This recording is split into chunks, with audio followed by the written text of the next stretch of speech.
नमो नमः छात्रों, आज की कक्षा में आप सभी का बहुत बहुत स्वागत है। आज हम कक्षा 9वीं की जो एनसीईआरटी की पुस्तक सेमुसी का दूसरा पार्ट है उसका आज हम अभ्यास करेंगे। सर्वप्रथम हम एक पदेन उत्तरम लिखत, एक पद में हमें उत्तर देना है, अर्थात इसको सिर्फ एक पद में ही लिखना है। जैसे इधर हमने लिखा है माता काम आदिशत, माता किसको आदिशत आदेश देती है? पुत्रीम, वह अपनी पुत्री को आदेश देती है। अर्थात किसको आदेश दिया था? माता ने पुत्री को दिया था। स्वर्ग का कहा कान अखादियत अखादत, स्वर्ग का कहा सोने का कौआ कान किसको अखादत मतलब खाता है। किसको खाता है स्वर्ग का कहा? जो छत पे चावल रखे थे, अर्थात तंडुलान, उन चावलों को खाता है। चावल को तंडुल बोलते हैं। प्रसादा कीदृशः वर्तते, प्रसादा, प्रसाद मतलब होता है महल या भवन, कीदृशा कैसा, वर्तते मतलब है स्वर्गमयास, जो कौए का महल था वो सोने का था। गृहम आगत्य तया का समुद्घाटिता, गृहम आगत्य घर पे आकर, तया मतलब उस बालिका के द्वारा, का समुद्घाटिता अर्थात क्या खोला गया। जो दूसरी बालिका थी लोलुपी बालिका थी, उसने सबसे पहले क्या खोला? मंजूषा, मंजूषा मतलब संदूक, पेटी, जो कौए ने उसको दी थी उसने वो खोली।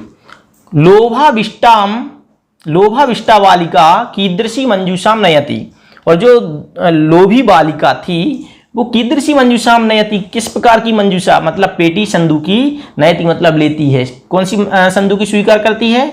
बृहत्तमा मंजूषा, अर्थात उसने सोचा कि इसमें ज्यादा माल होगा तो उसने बड़ी वाली संदूकी वहां उसने उठाई। अगर आपने इस पाठ को नहीं पढ़ा है तो इसके डिस्क्रिप्शन में जाके इसकी लिंक को भी आप वहां पर देख सकते हैं, तो उस पाठ को भी आप पढ़ लीजिएगा। चलें अब एक वाक्य की ओर चलते हैं। एक वाक्य उत्तरम लिखत, एक वाक्य में उत्तर लिखना है। निर्धनायाः वृद्धायाः दुहिता कीदृशी आसीत्, निर्धन वृद्धा की पुत्री कैसी थी, अर्थात निर्धन वृद्धा जो उसकी मां थी उसकी पुत्री कैसी थी, अर्थात निर्धन वृद्धा की पुत्री कीदृशी कैसी, आसीत् मतलब थी। उत्तरम निर्धनायाः वृद्धायाः दुहिता विनम्रा मनोहरा च आसीत्। निर्धनायाः निर्धन वृद्धा की, दुहिता मतलब पुत्री, विनम्र और मनोहर थी। कौन? निर्धन वृद्धा की पुत्री कैसी थी? निर्धन वृद्धा की पुत्री विनम्र और मनोहर थी। बालिकयाः पूर्वं कीदृशः काका न दृष्टः आसीत्, बालिकया बालिका के द्वारा, पूर्व मतलब पहले, कीदृशा काका कैसा कौआ, ना दृष्टा नहीं देखा गया था, आसीत मतलब था, अर्थात बालिका के द्वारा पहले कैसा कौआ नहीं देखा गया था। बालिकया पूर्वम स्वर्ण पक्षो रजत चंचुः स्वर्ण काका ना दृष्टा आसीत, बालिका के द्वारा पहले स्वर्ण पक्षो अर्थात सोने के पंखों वाला, रजत चंचुः अर्थात चांदी की चोंच वाला, काका ना दृष्टा आसीत कौआ नहीं देखा था, अर्थात किसी भी उस बच्ची ने सोने के पंखों और चांदी की चोंच वाला कौआ कभी पहले नहीं देखा था। निर्धनायाः दुहिता मंजूषायाम कानी अपश्यत, निर्धनाया दुहिता अर्थात निर्धन वृद्धा की दुहिता मतलब पुत्री, मंजूषायाम कानी अपश्यत, मंजूषा में अर्थात जो संदूक था, पेटी थी, उसमें कानी अपश्यत क्या देखती है?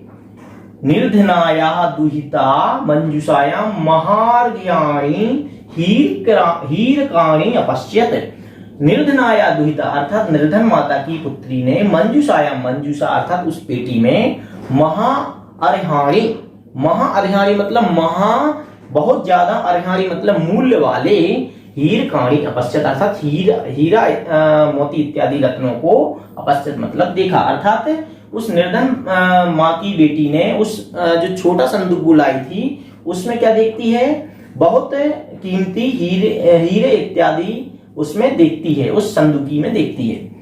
बालिकाम किम दृष्ट्वा आश्चर्यचकिता जाता, बालिकाम किम दृष्ट्वा बालिका ने क्या देखकर, बालिका क्या देखकर आश्चर्यचकिता जाता अर्थात आश्चर्यचकित हो गई। बालिका क्या देखकर आश्चर्यचकित हुई? बालिका कृष्ण सर्पम दृष्ट्वा आश्चर्यचकिता जाता, जो एक दूसरी लोलुप बालिका थी, लोलुपा बालिका थी, वह क्या देखती है? कृष्ण सर्पम दृष्ट्वा, उस जो उसने बड़ी पेटी उठाई थी और उस बड़ी पेटी में, बड़ी मंजूषा में उसने जब खोला तो उसको कृष्ण सर्पम, काला सर्प दृष्टवा, देखकर आश्चर्यचकित जाता, अर्थात वह आश्चर्यचकित हो गई। गर्विता बालिका कीदृशम सोपानम अयाचत कीदृशम च प्राप्नोत। गर्विता घमंडी बालिका ने कीदृशम सोपानम, कैसा सोपान मतलब सीढ़ी, अयाचत मतलब मांगी, अर्थात जब वह पेड़ के नीचे गई थी तो उसने उस कौवे से बोला, कौवे ने बोला कैसी सीढ़ी भेजू, सोने की, चांदी की, ताम्र की। तो उसने बोला गर्व के सहित होकर बोला सोने की सीढ़ी भेजू। तो गर्विता बालिका कीदृशम सोपानम अयाचत, कैसा उसने सीढ़ियों का मार्ग मांगा, कीदृशम च प्राप्नोत, और कैसा उसने प्राप्त किया।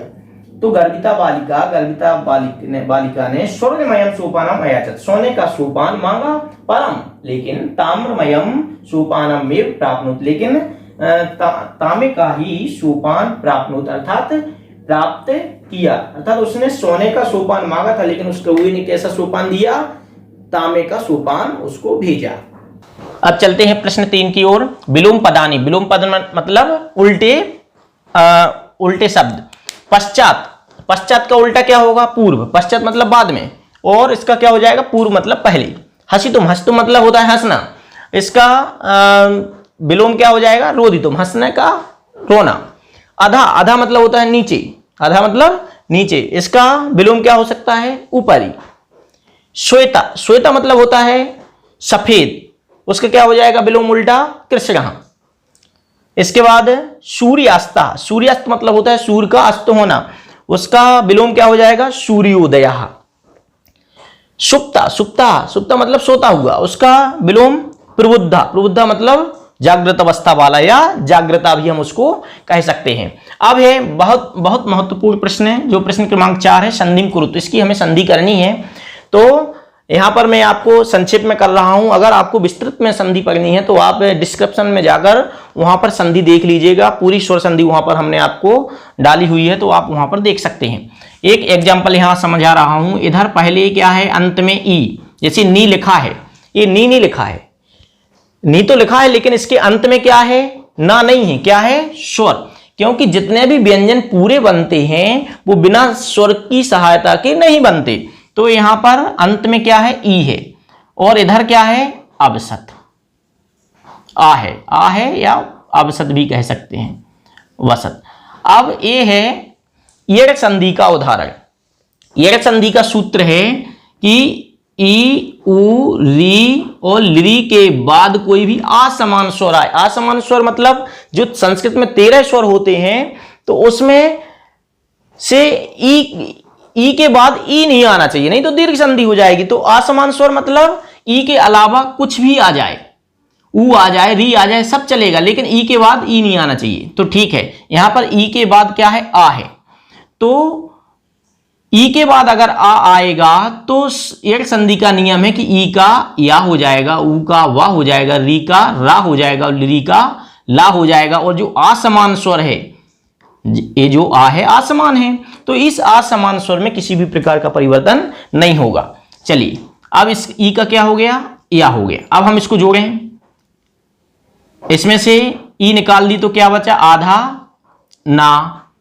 अब आधी या में, चलिए इधर ही उतार दें, इधर आधा ना बचा, अब इसको जोड़ दो, ये भी इधर आ जाएगा, आवसत, ठीक है। तो आधे ना के बाद स्वर नहीं है तो ये आधा ही रहेगा, क्योंकि स्वर होता तो पूरा हो जाता। अब या के बाद स्वर है तो ये या पूरा हो जाएगा, ठीक है, ना आधा ही रहेगा और या पूरा हो जाएगा, ने या वसत। अब इसको पूरा ज्यों कहते हो जोड़ दो, न्यवसत, इसमें एक संधि है। सूर्य उदय, सूर्य उदय। अब इधर क्या है, अंत में या है, या अंत में आ, शु, अंत में आ है और बाद में क्या है, उ, उदय, ठीक है। तो ये है, आ के बाद अगर उ आए, ये गुण संधि का उदाहरण है। तो सूत्र का नियम है कि आ के बाद अगर उ आएगा तो दोनों के स्थान पे, इसमें दोनों के स्थान पर होना है। आ के इस बाद अगर ऊ है तो दोनों के स्थान पर ओ हो जाएगा, और इधर जब ये दोनों के स्थान पे है तो यहां पर दय ज्यों कहते हो सूर्य, सूर या में ओ की मात्रा लगा दो, सूर्यो, क्या बन जाएगा, सूर्योदय। ठीक है, इसको जोड़ देंगे तो सूर्योदय। इसी प्रकार इन उदाहरणों को आप इनको हम कुछ उदाहरण समझा दे रहे, 2 उदाहरण और 3 उदाहरण समझाते, और अगर आपको अच्छे समझना है तो संधियों पर जाकर बहुत अच्छे से आप समझ लेना। वृक्षस्य उपरि, इसका क्या हो जाएगा, अंत में या है और बाद में ऊ है, तो ये भी गुण संधि का उदाहरण हो जाएगा। तो वृक्षस्योपरि क्या हो जाएगा, वृक्षस्योपरि। सेम ऊपर जैसा उदाहरण है। ही प्लस अकार्यत, हाँ इधर ध्यान रखना, इधर अंत में क्या है, ई, तो ये एक संधि का उदाहरण कहलाएगा। अंत में ई उ री ली, अगर पहले अक्षर के अंत में ई उ री ली आए तो ये एक संधि की पहचान है। तो इधर क्या हो जाएगा, ई का या हो जाएगा, आधा हा निकाल दिया, ई का या हो जाना है। ठीक है, अब इसमें अकार्यत जोड़ दो तो हे कार्यत, क्या हो जाएगा, हे कार्यत, हे कार्यत। इसमें बड़ा इसमें या जोड़ दिया तो इस प्रकार का हिया बन गया, हे कार्यत। इधर भी आ के बाद अगर ए है, ए आ के बाद अगर ए आए तो इसमें वृद्धि संधि कहलाएगी। ये आपको समझना पड़ेगा थोड़ा सा, इसलिए आपको हम बोल रहे हैं कि डिस्क्रिप्शन में जाके उसको पूरा अच्छे से समझना। तो चई काकिनी क्या हो जाएगा, चई काकिनी। और इधर शॉर्ट में हमने पहले लिख दिया, इति प्लस उक्त्वा इक्तुक्त्वा, प्रति प्लस अवदत् प्रत्यवदत्, प्रा प्लस उक्तम प्रोक्तम, तत्र प्लस उपस्थिता तत्रोपस्थिता, यथा प्लस इच्छितम इच्छम यथीक्षम। यह आप और अच्छे से अगर समझना है तो वहां पर जाकर आप बहुत अच्छे से संधि एक बार में आपको पूरी समझ में आ जाएगी। चलिए अब चलते हैं प्रश्न 4 के ऊपर। प्रश्न 4 इसमें करना है समास कुरुत, समासम कुरुत, समास करना है।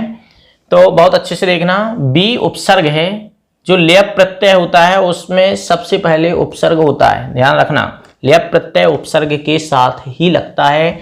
तो बी उपसर्ग पूर्वक लोक धातु प्लस लेप प्रत्यय, तो क्या बनेगा, बिलोक के, क्या बन जाएगा, बिलोक के। बिलोक मतलब होता है देख कर, इसका अर्थ निकलता है कर। नी उपसर्ग पूर्वक छिप धातु लेप प्रत्यय, निक्षिप, निक्षिप मतलब फेंक कर। आ उपसर्ग पूर्वक गम धातु लेप प्रत्यय, आगत्य, आगत्य आकर। दृष्ट धातु त्वा प्रत्यय, दृष्टवा, क्या हो जाएगा, दृष्टवा, दृष्टवा मतलब देखकर, ये है त्वा प्रत्यय। इसका इसमें और इसमें थोड़ा सा बस अंतर है, इसमें उपसर्ग लगता है, इसमें उपसर्ग नहीं लगता है। ठीक है, तो ये सीधे धातु के बाद प्रत्यय लगता है और इसमें धातु के पहले उपसर्ग लगता है। शी धातु त्वा प्रत्यय, क्या हो जाएगा, सहित्वा, सी धातु त्वा प्रत्यय, सहित्वा। सहित्वा मतलब क्या होता है, सी धातु, सी धातु एक मिनट इसको देख लूं जरा, सी धातु त्वा प्रत्यय सहित्वा। इसके बाद लघु ए है तरप और तमप प्रत्यय, तो ये है तमप प्रत्यय है, ये तद्धित प्रत्यय का है। तो ये और ये उदाहरण जो है वो कृत प्रत्यय के, ध्यान रखना, ये कृत प्रत्यय के 4-5 उदाहरण हैं, और जो ये है तद्धित प्रत्यय का। तो लघु प्लस तमप बराबर लघु तमप, लघु तमप। ठीक है, इसका मतलब होता है तमप प्रत्यय जहां पर लग जाएगा, तम तर, अर्थात लघु तमप मतलब छोटे से छोटा, लघु तमप मतलब छोटे से भी छोटा, सूक्ष्मता को दर्शाने वाला होता है। तो इसी प्रकार यहाँ पर आपको अलग करना है। रोदितुम नहीं लिखा है इस पर, रोदितुम कौन सी धातु, रुद्ध धातु, तुमुन प्रत्यय, तो क्या हो जाएगा रोदितुम। दृष्टवा यहाँ पर है दृष्ट धातु त्वा प्रत्यय। विलोक्य बी उपसर्ग पूर्वक लोक धातु लिय प्रत्यय। निक्षिप्त नि उपसर्ग पूर्वक क्षिप धातु। आगत्य, तो यहाँ पर आपको क्या करना है, इसका प्रकृति प्रत्यय, प्रकृति मतलब कहलाता है धातु और प्रत्यय मतलब होता है प्रत्यय, ठीक है ना। तो प्रकृति प्रत्यय अगर पेपर में आता है प्रकृति प्रत्ययम, इसका प्रकृति प्रत्यय अलग करो, तो ये भाग का है इसका, इसमें हमने जोड़ना सिखाया, और जो खा है इसमें हमको प्रत्यय की पहचान करनी है कि इसमें कौन सा प्रत्यय। जिस प्रकार दृष्ट धातु में कौन सा प्रत्यय, त्वा, पूरा यहां पर लिखा है इसलिए मैं यहां पर अब नहीं लिख रहा हूं, तो आपको अपने आप समझकर इसकी पहचान क्या है, लेप प्रत्यय की अंत में या रहता है, ध्यान रखना, ठीक है। और मोस्टली उस या के पहले का अक्षर आधा होता है, मोस्टली, कहीं कहीं नहीं होता है, कहीं पूरा भी हो जाता है, ठीक है। तो अंत में या रहता है। तो ये आज हमने क्या समझा, समास के बारे में भी इसमें हमने अच्छे से, सॉरी यहां पर समास नहीं लिखा है, इधर प्रत्यय, ठीक है ना, प्रत्यय कुरुत, अर्थात प्रत्यय हमने ये पढ़ी। अब हम देखते हैं प्रश्न क्रमांक 7, जिसमें पंचमी विभक्ति है प्रयोगम कुरुत, पंचमी विभक्ति में हमें प्रयोग करना है। जैसे एक यथा मतलब होता है, जैसे उदाहरण, मूषका बिलात बही निर्गच्छति, मूषक जो है चूहा वो बिल से बही मतलब बाहर, निर्गच्छति मतलब जाता है। तो यहाँ पर हमने बिल शब्द लिख दिया, बिल की हमें पंचमी विभक्ति बिलात हमने बना दिया। उसी प्रकार यहाँ पर जना बही आगच्छति, ग्राम, तो इसका क्या बन जाएगा, ग्रामात, पंचमी विभक्ति रामात, राम की तरह चलेंगे, ग्रामात। नद्या निस्सरति, कहां से, पर्वतात, पर्वतात अर्थात पर्वत से नदियां, निस्सरति मतलब निकलती हैं। पत्राणि पतंती, वृक्ष में पंचमी विभक्ति लगानी, क्या बनेगा, वृक्षात, रामात, वृक्षात, पापात। बालकः बिभेति, सिंह में पंचमी विभक्ति लगाओ, सिंहात, सिंहात मतलब शेर से। ईश्वरः त्रायते, ईश्वर रक्षा करता है, किससे, त्रायते मतलब रक्षा करता है, क्लेशात। इसके बाद अंतिम है जो प्रभु भक्तम निवारयति, किससे, पापात, पापात अर्थात पाप से ईश्वर हमें क्या करता है, हमारी रक्षा करता है। और अगर छात्रों अभी आपने हमारा चैनल सब्सक्राइब नहीं किया हो तो कृपया नीचे जो लाल बटन आपको दिख रहा है उसको वहां पर जाकर आप चैनल को सब्सक्राइब जरूर कीजिएगा, जिससे कि आपको आगे की भी हमारी वीडियो प्राप्त होंगी।